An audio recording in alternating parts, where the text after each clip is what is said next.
Découvrez le Géant, le tout nouveau pari de LeTurf et Génibet.fr. Trouvez un cheval placé dans toutes les courses de la Réunion du Géant et c'est gagné. Avec le Géant, tous placés pour gagner.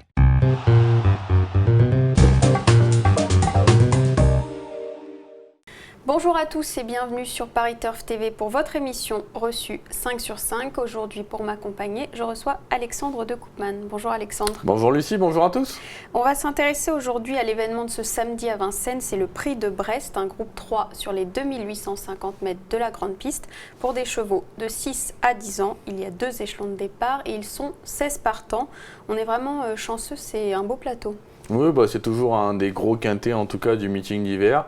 Là, le plateau, comme vous l'avez dit, est très, très joli en tout cas avant le coup. On part sur une arrivée qui semble assez limpide. Il y a beaucoup de chevaux qui, pour certains, ne sont pas prêts, d'autres qui vont rester ferrés.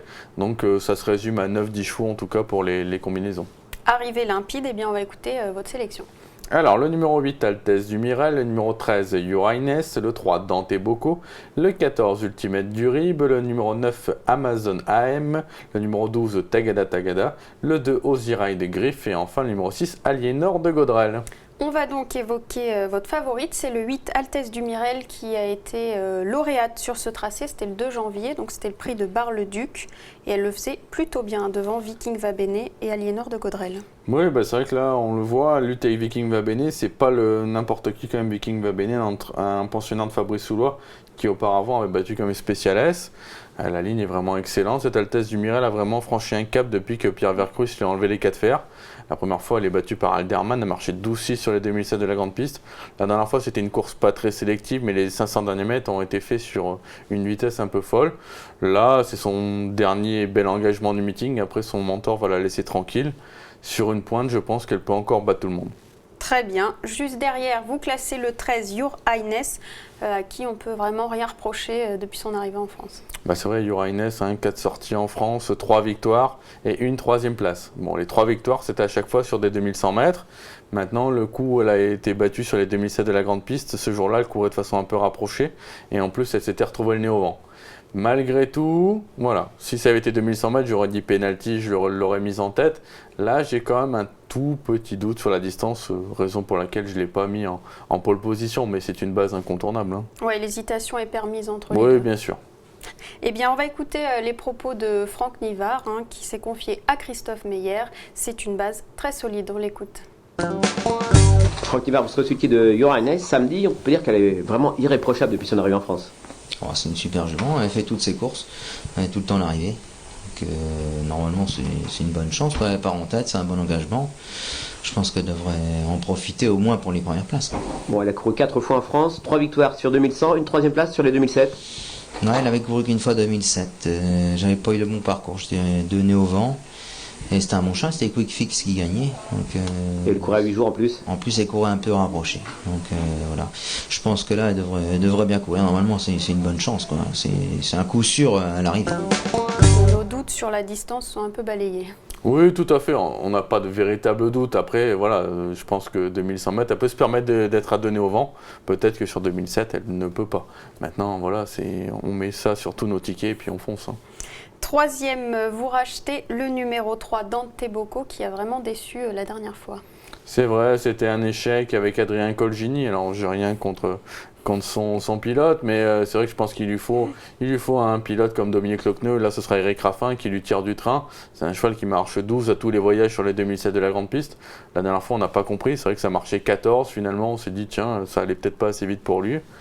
Là, je pense que Eric, il va aller devant et puis il va lui tirer du train, à moins que le cheval ait eu un problème depuis. Mais dans l'entraînement RAS, apparemment, les analyses étaient bonnes. Le cheval a été soigné aussi depuis sa dernière tentative. Il a bien travaillé à la plage. Donc, s'il fournit sa valeur, il peut même remporter cette épreuve sur ce qu'on a vu faire de mieux. Et lui, contrairement à mes 2 préférés, je pense que lui, il peut se permettre d'aller devant. C'est pas forcément le cas des 2 autres. On le reprend en confiance. Derrière, vous classez le 14 Ultimate du Rib, qui est idéalement engagé au premier poteau.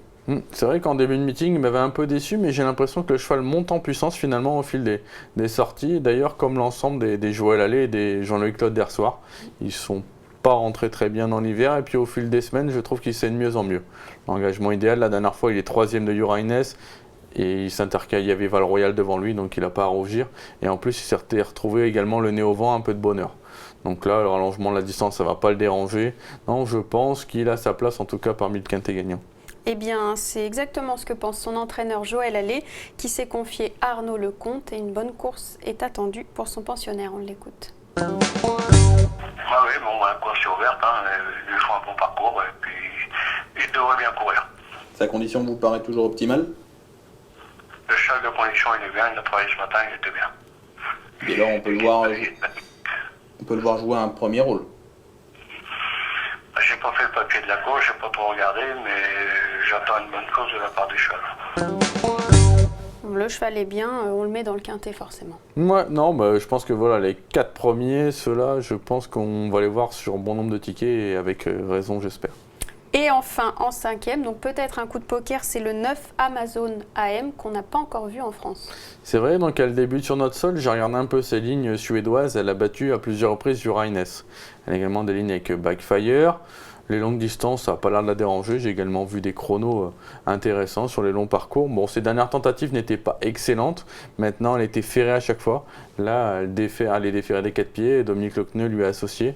Donc, ça peut être la petite surprise. Si elle répète ses lignes avec Uraines, qui va être certainement la favorite de cette épreuve, on est obligé de la garder. En tout cas, peut-être pas la prendre en base, mais la mettre dans des combinaisons, il faut la mettre à tout prix. Puis c'est une jument de groupe 1 en Suède. Oui, tout à fait. Elle a vraiment des titres qui sont très valables et souvent la première tentative sur notre sol est vraiment la bonne. Donc à suivre à mon avis d'emblée. À suivre, merci Alexandre. Et pour conclure, vous avez aussi un chocolat pour cette réunion. Ce sera le 212, un Cashmaker. J'ai beaucoup aimé ses débuts à Vincennes récemment. C'était sur les 2002 de la petite piste. Il va être beaucoup mieux sur les 2007 de la grande. En plus, il est déféré des postérieurs pour la première fois. S'il ne bouge pas, je pense qu'il y a Caron en place.